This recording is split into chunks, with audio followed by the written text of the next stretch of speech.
చూడటం. మనం గతించిన నెలలో ప్రకటించిన రీతిగా ప్రతి నెల ఒకరోజు కాకినాడలో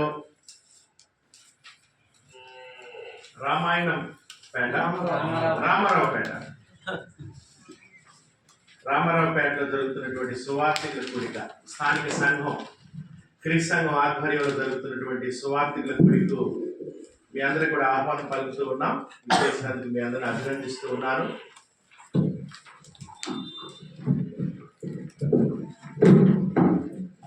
ఈ సమయంలో మనం ఈరోజు 3 పాఠాలని మనం నేర్చుకోబోతూ ఉన్నాం. మొదటి పాఠం ఈ చార్టు, రెండవ పాఠం ఇంకో చార్టు, మూడవ పాఠం మధ్యాహ్నం లంచ్ బ్రేక్ తర్వాత ఇంకొక పాఠం మనం నేర్చుకోబోతూ ఉన్నాం. దయచేసి ఈ కూడికలను సద్వినియోగం చేసుకోండి. కాకినాడ రామారావుపేట సంఘ సభ్యులు ఏర్పడిన కూడిక మనందరికీ దీవెనకరంగా ఉండాలని కోరుతూ ఉన్నాను. యవనస్తులను ఆహ్వానించండి. ఇటువంటి కూడికల ద్వారా సంఘంలో సువార్థికులు తయారవుతారు. ఇటువంటి కూడికల ద్వారా సంఘంలో టీచర్స్ తయారవుతారు. ఎందుకంటే వాక్యం బాగా నేర్చుకొని, అదేవిధంగా స్త్రీలు కూడా చక్కగా వాక్యం నేర్చుకొని యవన స్త్రీలకు, ఇతర తోటి స్త్రీలకు, పిల్లలకు కూడా దేవుని యొక్క వాక్యం చెప్పే విధంగా చక్కటి తరఫీదు పొందవచ్చు. సంఘం ద్వారా దేవుని యొక్క జ్ఞానం ప్రకటించబడుతుంది కాబట్టి ఆసక్తితో రండి, ప్లాన్ చేసుకోండి. ఈ ఇయర్ అంతా 2025 సంవత్సరం అంతా ఒకరోజు జరుగుతూ ఉంటుంది. మంచి పాఠాలు మీకు అందించబడతాయి. ఆ పాఠాలు మొదట మనకు, ఆ తర్వాత ఇతరులకు కూడా ప్రయోజనకరంగా ఉంటాయి. సహోదరులారా, మనం ఈ లోకంలో అనేక మాటలు వింటూ ఉంటాం. కానీ అందరికంటే దేవుడి మాట వినేటప్పుడు ప్రత్యేకమైన శ్రద్ధ మనం వహించాలి. ఈ లోకంలో ఎవరి మాటలకు మనం ప్రత్యేకమైన శ్రద్ధ వహించాలి అంటే దేవుని మాటలు ప్రకటించబడుతున్నప్పుడు, దేవుని వాక్యం నుంచి దేవుని చిత్తం తెలియజేయబడుతున్నప్పుడు చాలా శ్రద్ధ వహించవలసిన అవసరం ఉంది. ఎందుకు అంటే యోహాను సువార్త 12వ అధ్యాయము 50వ వచనం ప్రకారము దేవుని యొక్క మాటలకు ఎందుకు మనం ప్రత్యేకమైన శ్రద్ధ వహించాలి అంటే ప్రభువైన క్రీస్తు చెప్తూ ఉన్నాడు. యోహాను సువార్త 12:50లో వచ్చిన నేనే చదువుతాను. ఆ విధంగా ఉన్నాయో మీరు గమనించండి. మీరు చదవగలరు, నేను కాదంటలేదు. కానీ మైక్ నా దగ్గర ఉంది కాబట్టి నేను చదివితే ఎక్కడ ఆపాలో, ఎక్కడ నొక్కి పలకాలి నాకు తెలుసు. అదే మీరైతే మనం ఒక ట్రైన్ ఎక్స్ప్రెస్ లెవెల్ వెళ్ళిపోతుంటారు. మీరు నవభారత వందే భారత్ లెవెల్లో వెళ్ళిపోతుంటారు మీరు. అందుకని నేను చదివితే ఆ సందర్భానుచితంగా ఏ పదాన్ని నొక్కి పలకాలో పలుకుతూ ఉంటారు. యోహాను సువార్త 12వ అధ్యాయం 50వ వచనంలో క్రీస్తు ఏమంటే, మరియు ఆయన ఆజ్ఞ, దేవుని యొక్క ఆజ్ఞ నిత్య జీవమని నేను ఎరుగుదును. ఎందుకు దేవుని మాటకు మనం ప్రత్యేక శ్రద్ధ వహించాలంటే మన నిత్య జీవితం దేవుని ఆజ్ఞల బట్టి నిర్ణయించబడుతుంది. నీ ఎటర్నల్ డెస్టినీ, నీ నిత్య ఉనికి దేవుని మాటలు బట్టే నిర్ణయించబడుతుంది. అందుకని మనం వినే మాటలు దేవుని వాక్యం నుంచి అవి మన నిత్య జీవితాన్ని నిర్ణయిస్తుంది. నిత్య శిక్ష, నిత్య జీవమా. మనం విన్న మాటలే మన యొక్క ఎటర్నల్ డెస్టినీని డిసైడ్ చేస్తుంది. కాబట్టి అటువంటి పవర్ దేవుని వాక్యానికి ఉంది. కాబట్టి మన నిత్య జీవితాన్ని ముద్ర వేస్తుంది. కాబట్టి దేవుని వాక్యం నిత్య శిక్షణ కానీ నిత్య జీవాన్ని కానీ. అందుకని ఈ లోకంలో ఎవరి మాటలు విన్నా వినకపోయినా, మీ అమ్మగారి మాటలు పెడచెవులు పెడతాయేమో కానీ దేవుని మాటలు బట్టి చాలా శ్రద్ధగా వినవలసిన అవసరం ఉంది. ఎందుకంటే దేవుని మాటలే మన శాశ్వత ఉనికిని నిర్ణయిస్తాయి కాబట్టి. అందుకని దయచేసి శ్రద్ధగా వినండి, చెప్పే విషయం గమనించండి. చెప్పేటప్పుడు ఏ డౌట్స్ వస్తే మధ్యలో అలర్ట్ చేయొద్దు, చక్కగా రాసుకోండి. రాసుకొని టీ బ్రేక్లో అడగండి. దానికి వాక్యానుసారమైన సమాధానం చెప్పడం నేను ప్రయత్నిస్తాను. సరే, మొట్టమొదటిగా ఈ చార్ట్ను మనం చూస్తున్నాం. ఇది ఫస్ట్ చార్టు. రెండోది ఏంటంటే మనం కొద్దిగా నేర్చుకుంటాం. సహోదరులు చెప్పినట్లు అబ్రహాం లింకన్ గారు ఒక గంటే ఒక పాఠం, అందుకని పూర్తిగా మనం స్టడీ చేయలేము. కొన్ని పాయింట్స్ మనం స్టడీ చేస్తూ ఉంటాం. మీరేమి ఆందోళన గురవుదామో ఈ చార్ట్ అవ్వలేదని, ఎందుకంటే ఇది సంవత్సరం అంతా జరిగే కార్యక్రమం. అందుకని రాబోయే రోజుల్లో రాబోయే నెలల్లో ఆ పాఠాలు కొనసాగుతాయి. మనం మొట్టమొదటి పాఠాన్ని మనం చూస్తున్నాం. అదేంటంటే మీ ముందు చార్ట్ ఉంది. ఆ చార్ట్ కాపీ కూడా నేను ఇచ్చాను. ఈ కాపీ మీ అందరికి ఇచ్చాను. నేను వాడికి తీసుకోండి. దయచేసి ఈ చార్ట్ అయినంత వరకు ఈ కాపీని తెస్తూ ఉండండి. మొదటి చార్ట్ ఏంటంటే బైబిల్ అందగల 3 యుగాలు, 3 ages in the Bible. ఈ పాఠాన్ని పోయినసారి కూడా మనం ప్రారంభించాం. పోయినసారి కూడా చెప్పాను. కొన్ని పాయింట్స్ మనం చూసాం. ఈరోజు ఇంకొన్ని పాయింట్స్ మనం గమనిద్దాం. ఎందుకు ఈ చార్ట్ను మనం చదవాలి, ఈ చార్ట్ను మనం స్టడీ చేయాలంటే చాలా కారణాలు ఉన్నాయి. ఒకటి, బైబిల్ని సరిగా అర్థం చేసుకోవాలంటే ఈ చార్ట్ తెలుసుకోవాల్సిన అవసరత, ఈ విభజన తెలుసుకోవాల్సిన అవసరత ఉంది. ఈ విభజన కనుక తెలియకపోతే మనం బైబిల్ సరిగా అర్థం చేసుకోలేము. అంతేకాదు, బైబిల్ ఒక పెద్ద గ్రంథం కాబట్టి, గొప్ప చరిత్ర ఉన్న గ్రంథం కాబట్టి, ఆ గొప్ప చరిత్రని, ఆ గొప్ప గ్రంథాన్ని మనం అర్థం చేసుకోవాలంటే దాన్ని మొట్టమొదటి చిన్న చిన్న భాగాలుగా మనము డివైడ్ చేస్తే కానీ మనం సులువుగా అర్థం చేసుకోలేము. అందుకని మీకోసం ఏం చేయబడిందంటే బైబిల్ చరిత్రని 3 భాగాలుగా విభజించడం జరిగింది.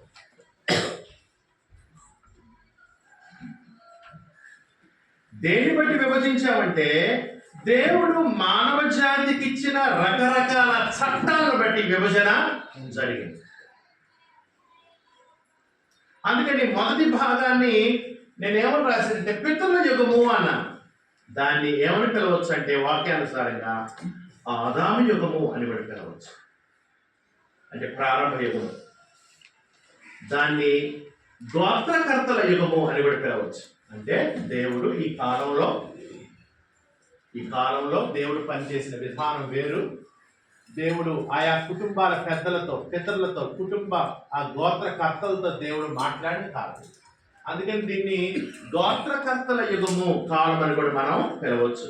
అంతేకాదు, దీన్ని పితరుల చట్టము అని కూడా అనవచ్చు. ద లా ఆఫ్ పేట్రియార్క్స్ అంటే దేవుడు పితరులతో పనిచేస్తున్నప్పుడు ఇచ్చిన చట్టం అన్నమాట. అదొక లా, పితరులతో దేవుడు పనిచేసినప్పుడు ఇచ్చిన చట్టం. ఆ తర్వాత రెండవది మనం ఏం చూసామంటే మోషే యుగము అని చూసాం. అదొక రెండవ భాగం. ఈ మోషే యుగాన్ని మనం ఏమని పిలవచ్చు అంటే ధర్మశాస్త్ర యుగము అని కూడా పిలవచ్చు. అంటే దేవుడు మోషే ద్వారా ఇశ్రాయేలుకు ధర్మశాస్త్రాన్ని ఇచ్చాడు. అందుకని దాన్ని మోషే ధర్మశాస్త్ర యుగము. లేకపోతే దాన్ని మనం ఏమనొచ్చు అంటే మోషే చట్టము. అందుకే నేను చెప్పాను దేన్ని బట్టి విభజన జరిగింది, చట్టములను బట్టి. ఇదేమో పితరుల చట్టం, ఇదొక చట్టం. అదేమో మోషే చట్టం ఇశ్రాయేలు దేశానికి ఇవ్వబడింది. ఆ తర్వాత అది క్రీస్తు యొక్క చట్టం క్రైస్తవులకి ఇవ్వబడింది. చట్టాన్ని బట్టి లేకపోతే కాలాన్ని బట్టి మనం విభజించాం. ఇదొక కాలం, పితరులతో దేవుడు పనిచేసిన కాలం. మోషే ద్వారా దేవుడు ఇశ్రాయేలుతో పనిచేసిన కాలం. ఇదేమో క్రైస్తవులతో దేవుడు పనిచేస్తున్న కాలంను బట్టి విభజన, చట్టమును బట్టి విభజన. ఆ తర్వాత ఈ చార్ట్ మనం ఎందుకు చదవాలంటే బైబిల్ని సరిగా విభజించుటకు. మనకు ఒక ఆజ్ఞ ఉంది, సత్యవాక్యమును సరిగా విభజించు వాని కాదు, నిన్ను నీవే దేవుని ఎదుట కనపరచుటకు జాగ్రత్త పడను. వాక్యాన్ని విభజించమన్నాడు కాబట్టి ఎలా విభజించాలి? సరిగా సత్యవాక్యం సరిగా విభజించువాలి. Rightly dividing the word of truth. ఇదొక విభజన, కాలాన్ని బట్టి విభజన, లేకపోతే చట్టమును బట్టి 3 విభజన చేశారు. తిమోతికి 2వ పత్రిక 2:15 ఆ మాట ఉంది. అది కంఠస్థ వచనం. దయచేసి ఇక్కడ జరుగుతున్న బైబిల్ స్టడీస్లో కొన్ని కంఠస్థ వచనాలు కూడా వస్తుంటాయి. వాటిని మీరు హైలైట్ చేసుకోండి, అండర్లైన్ చేసుకొని చదవండి, మెమరైజ్ చేయండి. మెమరైజ్ చేయాల్సి ఎందుకు కంఠస్థ వచనాలు ఇస్తుంటానంటే, నేను ఆ వచనంలో చాలా సమాచారం ఉంటుంది, విలువైన సమాచారం, అందుకని కంఠస్థం చేయమంటున్నా. ఆ తర్వాత ఈ చార్ట్ మనం ఎందుకు చదువుతున్నామంటే, సహోదరులారా,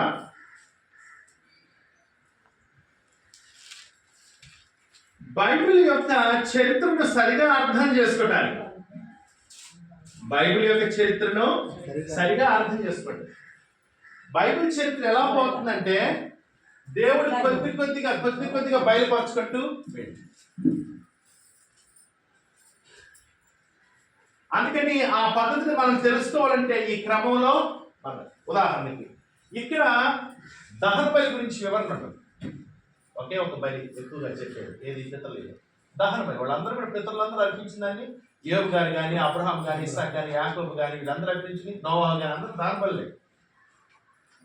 ఆ తర్వాత ఇక్కడికి వచ్చేలేకే దహన బలితో పాటు ఇంకా చాలా బలులు వచ్చినాయి. సమాధాన బలి, పాప పరిహారార్థ బలి, అపరాధ పరిహారార్థ, పస్కా బలి, ప్రాయశ్చిత్తార్థ బలి అని రకరకాల బలి. అంటే ఇక్కడ కొద్దిగా చెప్పాడు బలి పోషణ గురించి. ఇక్కడ ఇంకా ఆ బలి ఏమేం చేస్తుందో రకరకాలు చెప్పాడు. ఆ తర్వాత ఇక్కడికి వచ్చేలేకే అసలైనటువంటి నిజమైనటువంటి క్రీస్తు ప్రభు అనేటువంటి బలిని, అంటే ఇవన్నీ కూడా ఎవరిని నెరవేర్తి చూసారా, ఆ క్రమంలో వస్తున్నాను వాటి. అందుకని అది మనకు అర్థం కావాలంటే మనం దాన్ని ఈ విధంగా విభజన చేసి చదివితే కానీ అర్థం. ఒక విధంగా ఏమని చెప్పాడంటే, ఇదేమో ఎలిమెంటరీ స్కూల్ స్థాయి, ఒకే ఒక్క బలి, దహన బలి. ఇదేమో హై స్కూల్ స్థాయి, అదే బలి గురించి ఇంకా చాలా వివరణలు, ఆ బలి ద్వారా ఎన్ని ప్రయోజనాలు జరిగింది. ఆ తర్వాత ఇది కాలేజీ స్థాయి, ఎందుకంటే ఇవన్నీ కూడా శిరసంచు అవి క్రీస్తులో ఎలా నెరవేరినాయో ఆత్మ సంబంధంగా మనకు వివరిస్తారు. ఉదాహరణకి ఇక్కడ ఈ 2 భాగాల్లో వాళ్ళు దేవాలయం అంటే ఏం చేసేవాళ్ళు, వాళ్ళు గుడారం కట్టేవాళ్ళు. కొంతకాలం దేవాలయం అంటే గుడారం, ఆ తర్వాత కొంతకాలానికి దేవాలయం అంటే రాళ్ళుతో కట్టినటువంటి ఆలయం సొలొమోను గారు. ఆ తర్వాత ఇక్కడికి వచ్చి నిజమైన దేవాలయం ఏంటి, సజీవమైన రాళ్ల చేత ఆత్మల చేత కట్టబడితే దేవుని ఆలయం. చూసారా ఎట్లా చూపించుకుంటూ వెళ్ళాడు.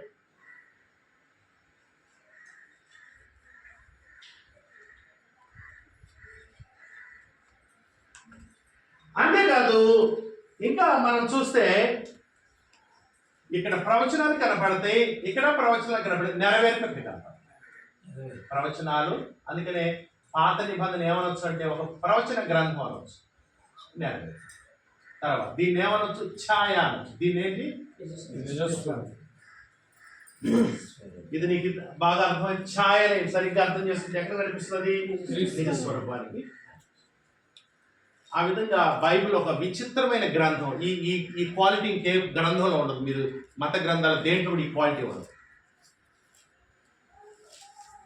అంటే ఆది కాండానికి ప్రకటన గ్రంథానికి రిలేషన్ ఉంది, ఆది కాండానికి మత్తయి సువార్త రిలేషన్ ఉంది. 66 పుస్తకాలు, ప్రతి పుస్తకానికి ఒక పుస్తకం ఇంకో పుస్తకం సంబంధం. ఈ విధంగా దేవుడు తన చిత్తాన్ని బయలుపరిచాడు కాబట్టి మనం దాన్ని సరిగా విభజించి సరిగా అర్థం చేసుకోవాల్సిన అవసరత ఉంది. దేవుడు మనిషిని సర్వసత్యంలోకి నడిపించేటప్పుడు కొద్దిగా తన చిత్తాన్ని బయలుపరిచి సర్వసత్యంలోనికి నడిపించాడు. ఆ తర్వాత దయచేసి ఇంకోటి గమనించండి, ఏంటంటే ఈ చట్టంలో అనుమతించింది, ఈ చట్టంలో అనుమతించలా. ఈ చట్టంలో దేవుడు అనుమతించింది, ఈ చట్టంలో అనుమతించలా. అంటే అర్థం ఏంటి? 3 వేరు వేరు చట్టాలు. చాలా మందికి ఆ విషయం తెలియదు. బైబిల్ అంతా ఒకటే లేండి, బైబిల్ 2 ముక్కలు చేయటం ఏంటి అని ఊరక వాదిస్తా ఉంటుంది. దేవుని చెప్తున్నాడు. ఉదాహరణ, ఇక్కడ చెల్లి వలస ఆమెను వివాహం చేసుకుంటే ఇది రైట్ అయింది, అనుకుంటుంది. ఉదాహరణకి అబ్రహాం ఎవరిని వివాహం చేసుకున్నాడు?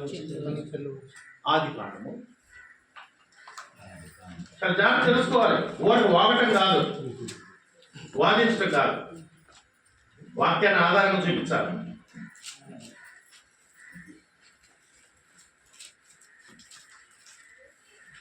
ఆది కాండము 20వ అధ్యాయం తీయండి. అబ్రహాము పెతుమిలకంలో ఎవరిని వివాహం చేసుకున్నాడంటే ఆది కాండం 20వ అధ్యాయము 12వ వచనంలో చెప్పాడు.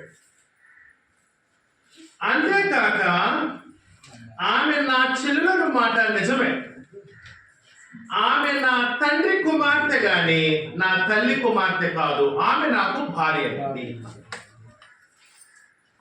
అంటే అర్థం ఏంటంటే అబ్రహాము తండ్రి తెరవుకి 2 భార్యలు ఉన్నారు. బహుశా మొదటి భార్య చనిపోయిన 2వ భార్య చేసుకున్నాడో లేకపోతే ఇద్దరిని ఒకేసారి చేసుకుని మనకు తెలియదు. కానీ అబ్రహాము తండ్రి అయిన తెరవుకి 2 భార్యలు. మొదటి భార్య కొడుకు ఎవరు? అబ్రహాం. ఇంకొక భార్య కొడుకు ఎవరు? ఒక భార్య కొడుకు అబ్రహాం, ఇంకొక భార్య కూతురు శారా. అంటే తండ్రి ఒకడే, తల్లులు అందుకని సహోదరుడి వరుస కరెక్టే. కానీ ఆమె నాకేమైంది అన్నాడు? భార్య. అంటే ఈ కాలంలో సృష్టి ప్రారంభంలో ఉన్నటువంటి కాలం, ఇతరుల కాలం, ఈ కాలంలో చాలా దగ్గర సంబంధాలకి వివాహం చేసిన దేవుడు అనుమతిచ్చాడు. ఇక్కడికి వచ్చేలేకే ఆ చట్టం మారిపోయింది. ఇక్కడ చట్టం, మోషే చట్టంలో మోషే ఏం చెప్పాడంటే లేవియ కాండము 20వ అధ్యాయము 2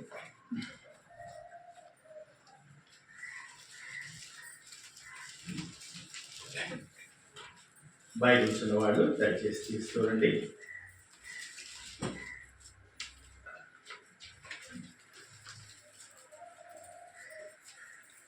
లేవియ కాండము 20వ అధ్యాయం 17వ వచనం. మోషే ఇక్కడ ఇశ్రాయేల్ దేశానికి వివాహ చట్టాన్ని ఇస్తూ ఎవరిని వివాహం చేసుకోవాలి, ఎవరిని వివాహం చేసుకోకూడదు చెప్తూ ఏమని అడుగుతాడు? ఎటువంటి వారిని వివాహం చేసుకోవాలి? సంబంధాలు 20:18. ఒకడు తన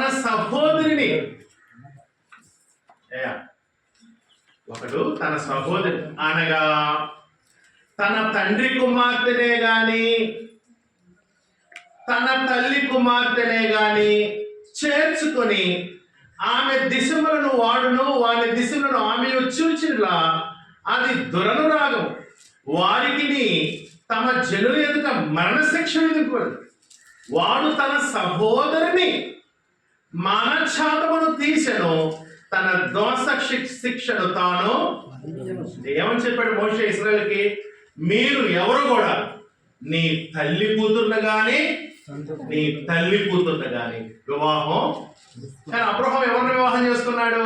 తన తండ్రి కూతుర్ని వివాహం చేసుకున్నాడు కదా. అంటే మోషే చట్ట ప్రకారం అబ్రహాం ఏం చేయాలి? చేయాలి, రాడుచుకుని కొట్టి. అంటే అర్థం ఏంటి? ఇక్కడ ఒక చట్టము, ఇది వేరే చట్టము. ఈ చట్టం వీళ్ళకు వర్తించదు, ఈ చట్టం వీళ్ళకు వర్తించదు. ఇక్కడికి వచ్చేలేకే ఈ 2 చట్టాలు తీశాడు. అపోస్తలుడైన పౌలు తిమోతికి రాసిన మొదటి పత్రిక 2వ అధ్యాయం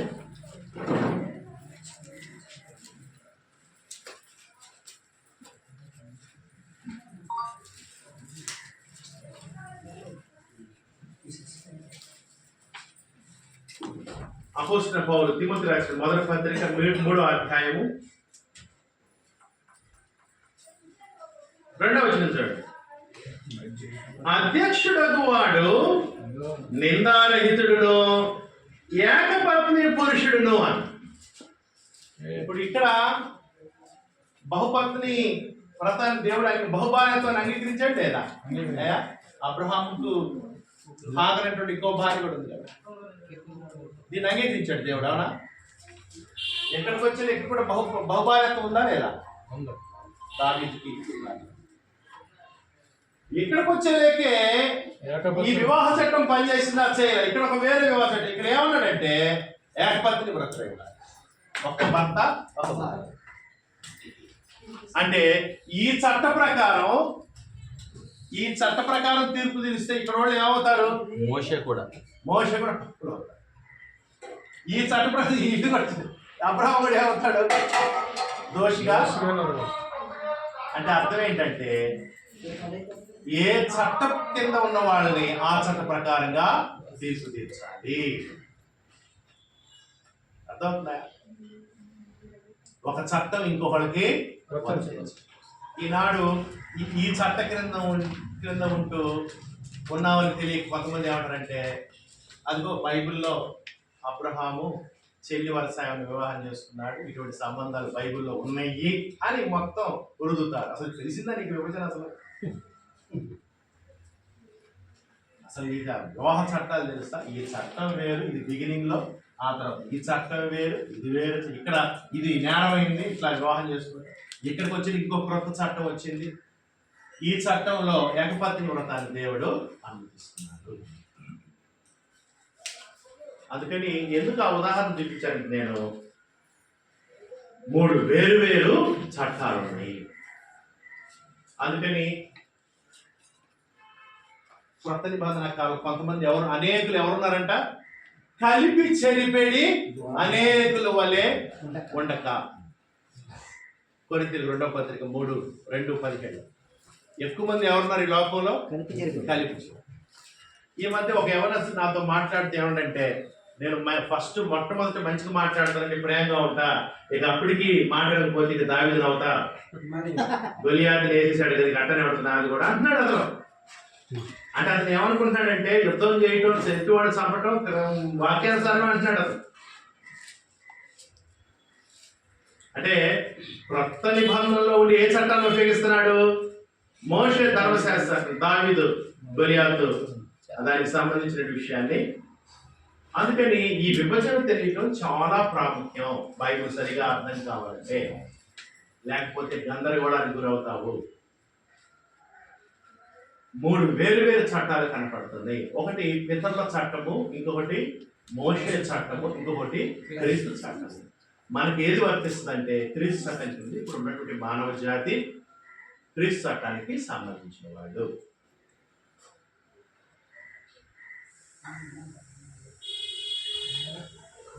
సహోదరులు, గతించిన రోజుల్లో మనం ఈ చట్టాల యొక్క వ్యత్యాసాన్ని, ఈ కాలంలో మనుషులు ఎలా ఉండేవాళ్ళు కొన్ని విషయాల్లో, ఈ కాలంలో ఎలా ఉండేవాళ్ళు, ఈ కాలంలో దేవుని చిత్తం ఏంటో మనం ఆ వ్యత్యాసాన్ని మనం స్టడీ చేస్తూ ఉన్నాం.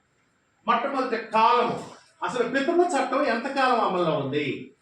మోషే చట్టము, మోషేకు ఎంతకాలం అమల్లో ఉంది ఈ చట్టము?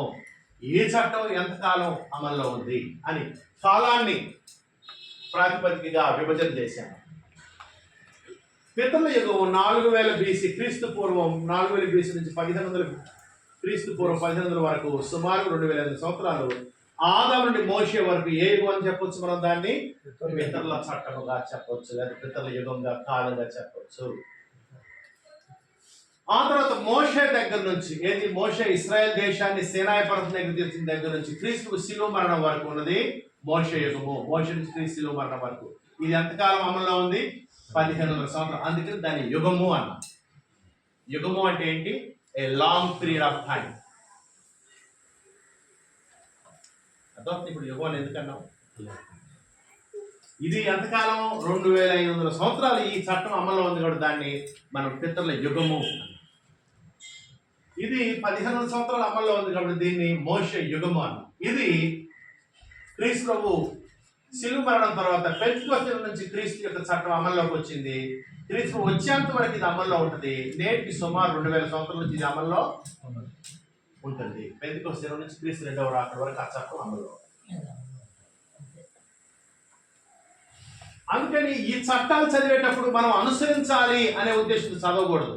బుద్ధి, బోధ, హెచ్చరిక, చరిత్ర తెలుసుకొని చదవాలి. ఈ చట్టం మనకు వర్తించదు. ఇది చట్టంగా నేడు అధికారికంగా ఉండదు. ఎందుకంటే మనం క్రీస్తు యొక్క చట్టం కింద, క్రొత్త నిబంధన కింద. ఆ తర్వాత పుస్తకాలు. ఈ చరిత్రను ఎక్కడ చూడొచ్చు మనము? ఈ చరిత్రను ఎక్కడ చూడొచ్చు? ఇది ఒక పెద్ద కన్ఫ్యూజన్ బైబిల్ స్టూడెంట్స్కి. ఏంటంటే పితరుల చరిత్ర ఏ పుస్తకాల్లో ఉంది? మోషే యుగం యొక్క చరిత్ర ఏ పుస్తకాల్లో ఉంది? క్రీస్తు చరిత్ర ఏ పుస్తకాలు, క్రీస్తు చట్టం యొక్క కాలం ఏ పుస్తకాల్లో ఉందని. అందుకని పుస్తకాలు లేకపోతే చరిత్ర ఏ పుస్తకాల్లో ఉంది? పితరుల యుగం ఆదికాండం 1వ అధ్యాయం నుంచి నిర్గమకాండం 19వ అధ్యాయం వరకు. అంటే నిర్గమకాండం 20వ అధ్యాయం దేవుడు సినాయి పర్వతం దగ్గరికి వచ్చి మోషే ధర్మశాస్త్రాన్ని మోషే ద్వారా ఇశ్రాయేలుకు తెలియజేస్తారు. అంతవరకు కూడా పితరుల యుగమే. ఎక్కడి నుంచి? ఆదికాండం 1వ అధ్యాయం నుంచి. అందుకని నువ్వు ఎప్పుడైనా ఆదికాండం 1వ అధ్యాయం నిర్గమకాండం 19 చదివేంతప్పుడు ఆ అధ్యాయాలు చదివేంత నీ మనసులో ఏ చట్టం అమల్లో ఉందని మనసులో పెట్టుకుని చదవాలి వాటిని. పితరుల చట్టం.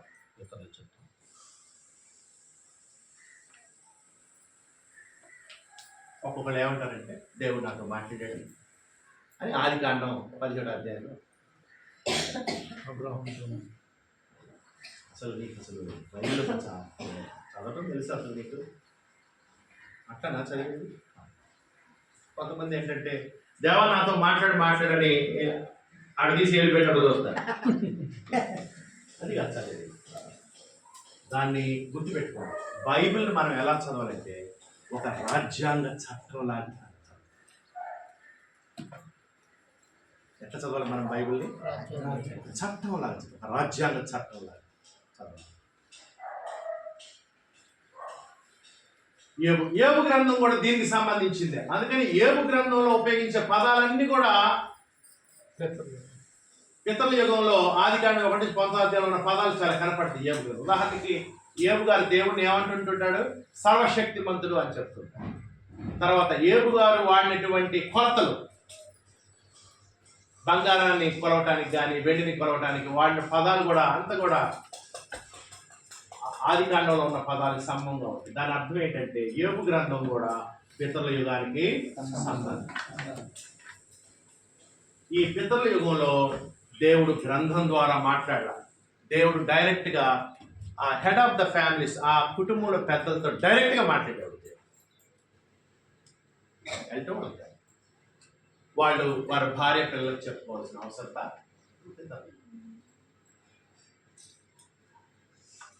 ఏబు గ్రంథం కూడా దీనికి సంబంధం. అందుకని ఏబు గ్రంథం చదివినప్పుడు కూడా మీరు ఏది మనసులో పెట్టుకోవాలి?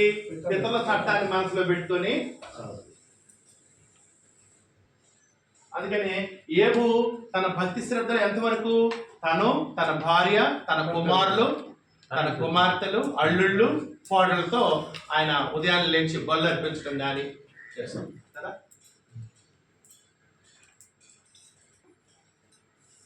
ఆ తర్వాత మోషే చట్టము ఎక్కడుంటుంది ఈ చరిత్ర? మోషే యుగానికి సంబంధించినంత నిర్గమకాండం 20వ అధ్యాయం నుంచి అపోస్తలుల కార్యాలు 1వ అధ్యాయం వరకు కూడా మోషే యుగం అమల్లో ఉన్నటువంటి కాలం. అంతా మోషే చట్టం అమల్లో ఉన్న కాలం ఇది.